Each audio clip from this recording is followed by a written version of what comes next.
예, 오늘 김영우 전 국민의힘 의원 모시고 한동훈 새로 출범한 국민의힘을 비롯한 정치권 이야기 나눠보도록 하겠습니다. 안녕하세요. 네, 안녕하세요. 김영우 라이몬도입니다. 아, 예. 세례명이 있으시군요. 예, 예. 예. 오래전에 세례를 받으신 것 같아요. 저는 유아영세 받고, 예. 또 원래 저 어릴 때 춘천교구였는데 포천, 예. 포천은 춘천교구입니다. 경기도. 예. 거기서 이제 복사 오래 하고 그랬죠. 아, 복사까지 하신 찐 카톨릭 인증을 해주셨습니다. 자, 오늘 정치권 이야기 좀 해보도록 하겠습니다. 네. 자, 한동훈 국민의힘 대표 시작이 지금 좀 만만치 않아 보여요. 일단 지도부 구성이 좀 어려움을 겪는 것 같은데, 일단은 지금 최고위원회의 이제 구성이 총 9명으로 되어 있고, 이 중에서 수적으로 좀 열세다 이런 평가가 나오고 있거든요. 그러니까 그러니까 친한 쪽을 좀 굳이 이제 언론 보도에 나온 것들로 좀 구분해 보자면 친한 쪽에 한동훈 대표가 있고, 그리고 장동혁, 그리고 진종호, 그리고 지명직 최고위원 이렇게 4명이고, 뭐 친윤으로 굳이 분류를 하자면은 이제 추경호 원내대표, 정정식 정책위 의장, 그리고 김재원 최고위원, 인요한, 김민전 이렇게 5명이 있어요. 그래서 지금 정점식 정책위 의장을 교체를 할 수도 있다, 해야 된다, 이게 설왕설래하는데, 일단 제가 정책위 의장 거치가 이렇게 정치권에서 크게 이렇게 점화가 된 거는 처음 본 것 같아요. 어떻게 보십니까? 그러게요. 이 정점식 의원이 친한 뭐 비한의 정점에 있네요. 예. 이름도 정정식인데 제가 볼 때는 근데 이게 흔치 않은 일인데요. 관례로 보면은 사실 당의 지도부, 특히 이제 이번에는 뭐 완벽한 지도부 교체 아닙니까? 전당대회를 통해서 새로운 그 지도부가 만들어지고 새 당 대표가 이제 그 당권을 잡으면 보통은 사표를 냈죠. 예, 뭐 사무총장이든 정책위 의장이든 그다음에 뭐 대변인 포함해서 모든 당직자들이 이 사표를 안 내도 사표 낸 것으로 예전에는 간주가 좀 됐었어요. 그러니까 당 대표한테 본인의 거취를 일임한다, 뭐 그렇죠. 이런 거였죠. 그러니까 그래가지고 예. 뭐 재신임을 한다든지 아니면 다시 이제 등용을 하고 이런 일이 있었는데 이번에는 유독 그 전당대회 후유증이 지금 아직 남아 있고 예. 친한이냐 친윤이냐 이 정말 하나의 무슨 계파 싸움처럼 돼버렸어요. 예. 이렇게 되다 보니까 9명 중에 그래도 이제 친한이 5명은 돼야 안정적으로 한동훈 호가 출범하지 않겠나 뭐 이런 또 의견도 있고, 또 누구는 또 탕평을 해야 된다 이런 의견도 있고, 그런데 저는 좀 관례에 따랐으면 해요. 제 사실 개인적인 의견입니다만은 그 일단은 사표를 내고 그 다음에 뭐 재등용이 되면 등용이 되는 거고, 그러니까 정정식 정책위 의장이 그렇죠. 사표를 내야 된다. 예. 그게 저는 그 관례라고 보고 63% 압도적인 지지율로 일단은 한동훈 당대표가 당선이 됐잖아요. 예. 그 의미는 새롭게 해봐라 이거였거든요. 사실 이번에 굉장히 많은 마타도어와 그다음에 흑색 선전이 있었지만은 63% 그것도 뭐 국민 여론하고 또 당심 거의 비슷하게 받았잖아요. 그거는 새롭게 해봐라. 여태까지 뭐 강서구청장 선거, 총선 다 졌는데 여태까지 해온 방식으로라면은 안 된다는 거 아니에요? 그래서 한동훈 후보가 다른 후보 다 합친 것보다도 많이 받았잖아요. 그래서 새롭게 해봐라라고 하는 게 당심과 민심인데, 여기서 정책위 의장 자리 가지고 이거 또 이렇게 곤란한 상황을 겪어야 되는지 저는 그게 좀 의아스러워요. 아직도 정신 못 차리지 않았나?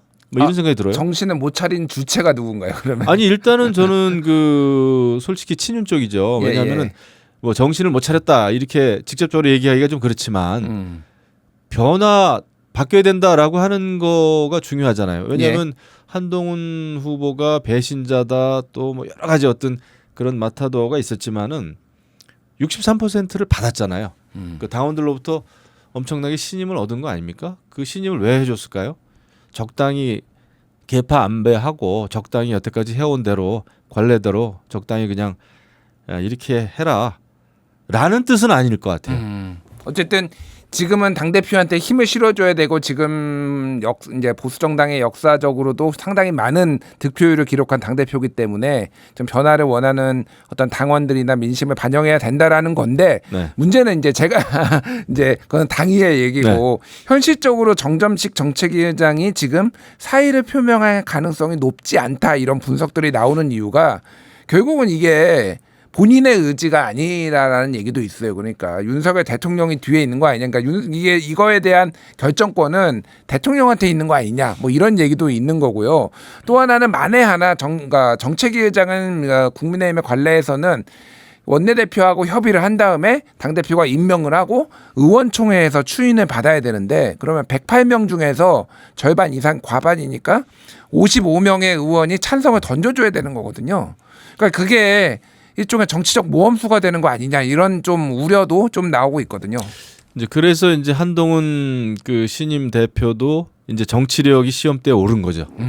지난번에 이제 전당대회에서 당 대표가 되긴 했지만 그것도 압도적인 득표율을 통해서 이제 정책위 의장 그 한 사람 교체하는 거 이게 굉장히 어려운 이거 뜨거운 감자처럼 이렇게 돼 있습니다만은 이거를 어떻게 뚫고 나가느냐 이게 굉장한 그 정치력이 이제 시험대 위에 올랐다 생각하고 이게 뭐 용산 대통령이 또 정책위원장 뒤에 있다 만약에 그게 사실이라면 그건 불행한 일이죠.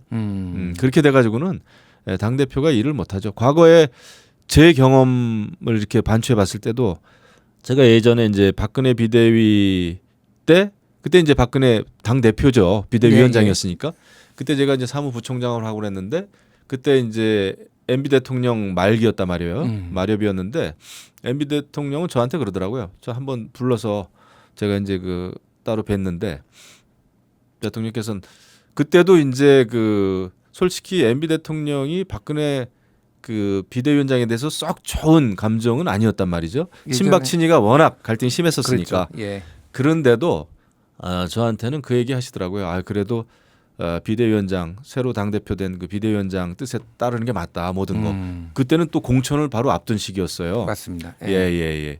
그래 가지고 그 19대 공천 바로 앞둔 시기였는데 그래서 박근혜 비대위가 성공을 저는 했다고 봅니다.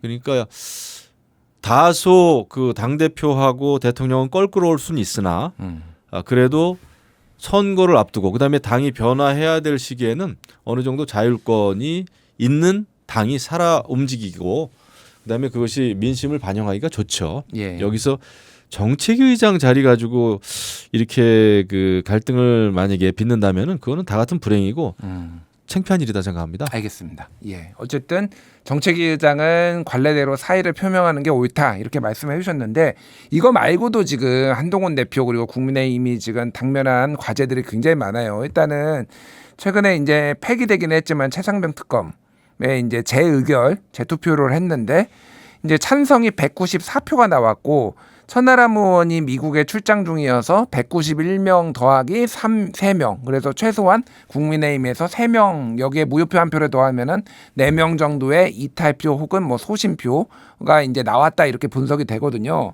오늘 이제 한동훈 대표 같은 경우에는 어제군요. 우리 의원들이 단결해서 최혜병 특검법을 막아냈다고 평가한다.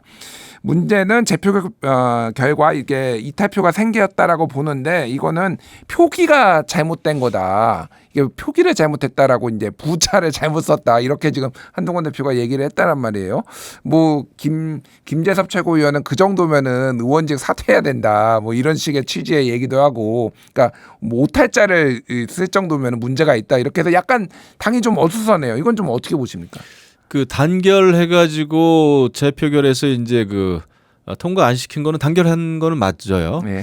그런데 그 이제 실수, 국회의원식이나 돼가지고 그런 것도 표기 못하나 이제 이렇게 말씀하시는 분들이 더러 있죠. 근데 과거에도 그런 일이 좀 있긴 있었습니다. 아 그래요? 예. 이게 이제 정신 똑바로 차리면 괜찮은데 뭐 안일불자에서 그거 뭐 이게 네모를 안 쓰고 입구자를 그렇죠. 밑에다 써야지만 그렇죠. 이게 인정이 돼요. 예, 그렇죠. 그 다음에 또 어떤 분들은 이게 이제 대통령이 거부권을 행사한 거기 때문에 이거 거부권을 뭐 찬성하는 다는 차원에서 또 찬성이라고 쓰고 예. 뭐 그런 경우도 더러 있을 수는 있나 봐요. 근데 보통은 상식적이면 실수 잘 안 하죠. 왜냐하면 예. 그 표결 그 부스 안에 들어가면은 어떻게 해라라고 하는 게 또 써 있습니다. 예. 그런데 그거를 실수했다고 하니까 좀 어처구니는 없습니다만은 뭐 사람이니까 실수는 뭐 할 수는 있겠죠. 근데 아마 그 어떤 그 의원은 자진 신고했다는 얘기도 좀 들려와요. 예. 내가 이렇게 해가지고 사실 잘못 표기했다. 음. 근데 그분 같은 경우에는 그럼 확실히 뭐 실수라고 쳐야 되겠죠. 근데 나머지 분들은 어떻게 되는지 모르겠지만 아무튼 뭐 그렇습니다. 그건 뭐 또 기명 투표와 무기명 투표의 차이도 있죠. 예. 1차 투표 때는 기명이다 보니까 당론에 따르고 무기명 투표 때는 그래도 아닌 것 같다 이거. 그래서 찬성했을 수는 있는데 예. 뭐 그거는 저는 뭐 크게 봤을 때는 뭐 대세에 지장은 없었으니까요. 예. 그렇군요. 그 이제 한동훈 대표가 전당대회 과정 중에서 후보 시절에 이제 제3자 추천, 이제 예를 든 거는 대법원장이 추천하는 이제 최상병, 최혜병 특검은 받을 수 있다 이렇게 이제 얘기를 했는데 지금 상황은 좀 묘하게 흘러가는 것 같아요. 일단은 당선이 되고 나서는 제 입장은 달라진 거 없다라고 얘기를 하는데 발의는 제가 하는 게 아니고 당내 민주적인 절차를 통해서 제가 설명드릴 생각이다라고 얘기를 했고 계속 토론을 강조하고 있잖아요. 그러니까 이게 결국은 하기 싫다 혹은 하기가 좀 곤란하다. 왜냐하면 용산 대통령실하고의 어떤 직접적인 충돌이 예상되는 상황에서 이거를 좀 뒤로 미루거나 안 하려는 거 아니냐 이런 관측들이 좀 제기되고 있습니다. 이거는 좀 어떻게 보십니까? 네, 이제 전당대회가 끝났고 당대표가 됐기 때문에 당대표 되자마자 만약에 제3자 특검 그 추천한 그 발의를 어떤 그 특정한 그 현역 의원을 시켜서 한다는 거는 좀 무리가 있어 보이죠. 네. 그렇게 되면은 용산하고 정말 계속 전쟁을 처음부터 치르자 전면전이 되기 때문에 그거보다는 제가 볼 때는 그럴 것 같아요. 제가 뭐 소통해 본 적은 없지만은 민주당이 이제 최상병 특검법에 대해서 지난번에는 이제 한동훈 아이디어를 거부했단 말이에요. 예. 이재명 당대표가. 그리고 나서 이번에 이제 재표결에 이제 실패를 했는데 민주당이 어떻게 나올 건지를 두고 볼 것 같아요. 한동훈 대표라면은 민주당이 이것을 제3의 특검 추천안이라도 하려고 할 것인지 아닐 것인지 이거를 좀 두고 볼 것이고 또 하나는 여전히 이 공수처의 수사가 진행 중이기 때문에 예. 이거를 보고 나서 왜냐하면 대통령도 지난번에 기자회견 때 정말 공수처 수사가 국민 뜻에 너무 맞지 않고 부실하면은 본인부터 특검을 주장하겠다. 그런 얘기를 했단 말이에요. 예. 그렇다고 한다면은 공수처 수사 결과를 기다릴 수도 있겠다. 한동훈 대표도. 그래서 무리해가지고 이것을 민주당이 지금 가만히 있는데 이 상황에서 뭐 제3자 특검 법안을 발의할 이유는 없겠죠.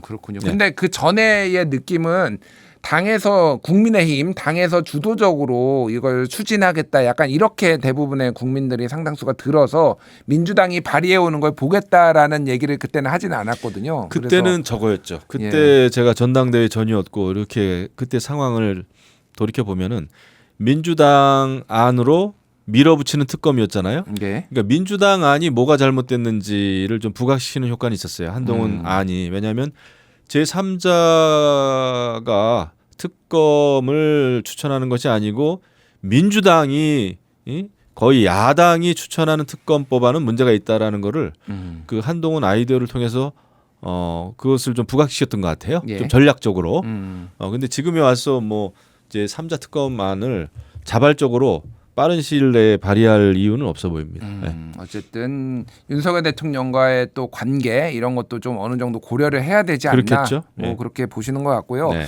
오늘 지금 한 2시간 전에 이제 보도가 나왔는데 민주당이 그 댓글팀 운영과 관련해서 한동훈 대표를 공수처에 고발을 했고요. 또 이제 나경원 의원 같은 경우에는 서울지방경찰청에 이제 그 공소 취소 청탁과 관련해서 이제 고발을 지금 했습니다. 그래서 결국은 이제 이 전당대회가 상처뿐인 전당대회가 됐고 내부 분열 이제 이런 걸로 조금 간 거 아니냐 뭐 이런 이제 결과가 나왔습니다. 이거에 대해서는 좀 어떻게 보십니까? 지난번에 이제 전당대회 때 서로 네거티브 마타도 하면서 우리 후보끼리 민주당에게 많은 그 먹잇감을 던져줬다. 저도 그런 그 우려를 이야기 많이 했습니다. 방송에서. 그래서 이제 그거를 먹잇감을 딱 낚아챈 것 같아요. 민주당은.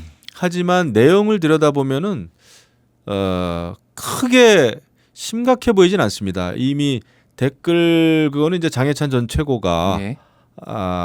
이제 문제 제기를 했고 그 이후에는 후속타가 전혀 없었어요. 그리고 구체적인 그 더 진척된 증거를 전혀 제시하지 않고 지금 소강 상태입니다.